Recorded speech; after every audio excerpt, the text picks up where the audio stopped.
달려들어서 그대로 때려봐요. 소리는 T1 답이 없는 T1 LCK 1황입니다. T1 프로 경쟁을 너네끼리 해. 거의 단일수전 올라간다. 여러분 이미 시작됐습니다. KT롤스타입니다. 2018년도 서버 이후에 5년 만에 무건제를 이긴 거예요. 얼마 만에 잡은 기회예요.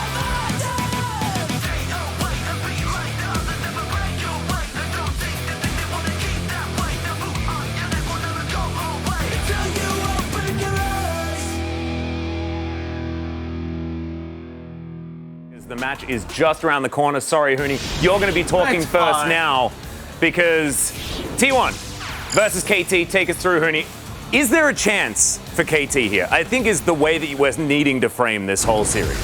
Well, I mean, I think there's a chance that KT could take down the T1, maybe the single game, but if somehow if they can actually manage to go game 5, I think that's the first key. I don't think they're gonna be like clearly, like comfortably just doing 3-0. They have to make a messy game as much as they can, because also in T1, when the game is like actually messy, they actually make a mistake too. Like especially against like in regular season against like HLE, like those kind of type of game, when they drop the game, they were making mistakes.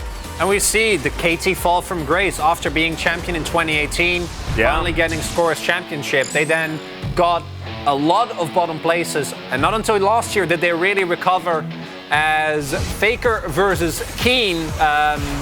Keen really has had a great split, I think, when it comes to coming back. But Faker, the amount of work he's doing with how little resources he's getting has been insane. It just doesn't make sense, honestly. Oh, Pace. Oh, no. I mean, Faker is not even getting a lot of attention from the jungle as well. Like, No. he just win by himself. There you go. Damage per gold. Highest in the league. No, he's just absolutely ridiculous this season.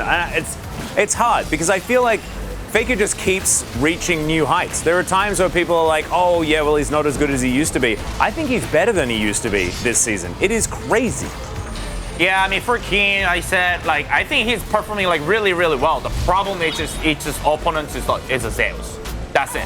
Like, Yeah. probably Zeus has to be, you know, like, he kind of had to be sick to be Keen to perform, like, really, really insane. Like, that's how good. That's how Zeus good he is. Yeah. And again, ever since Zeus became a starter, he has made it to every single final that is possible for him. Right? Like, he obviously played a little bit in 2021, but every single one, every final that he could reach, he reached. And it wasn't until World's final that he kind of cracked, as other half of the map, aiming in the hands, have been great. But they're going up against Carry. It's the same thing. It's bottom and top. It's not fair. It's the same. Like, if you're playing against T1, yeah, I mean, KT, we're good. We know, like, they know, but the opponents, they're against us T1, so they're just first. Yeah, there's That's actually there's no but. This is the problem, right? It's like, oh, Zeus is better than Keen on the top side of the map. And what you're supposed to then say is, but look at the bottom lane. Well, there is really kind of no but. Woo! As Carrier is just too good at Thresh, another champion that maybe is just going to be Thresh. illegal And for him to pick up. And Caitlyn and Kalista and Nautilus, which is all what he really wants to play. And that kind of solidifies the issue, because as good of a split Lahan's had, in my opinion, a really big part of what has made this team such a menace, his roaming and his impact on the map and his impact on games has been extremely high. But that is provided that he can actually leave his lane. And I think against Keria and Guma, that is going to be one of the big problems that they're going to have to deal with today. Yeah, I mean, Lian was crazy. He was super good, but now it's time to hear from the coaches, ladies and gentlemen. Let's see what they have to say about this telecast.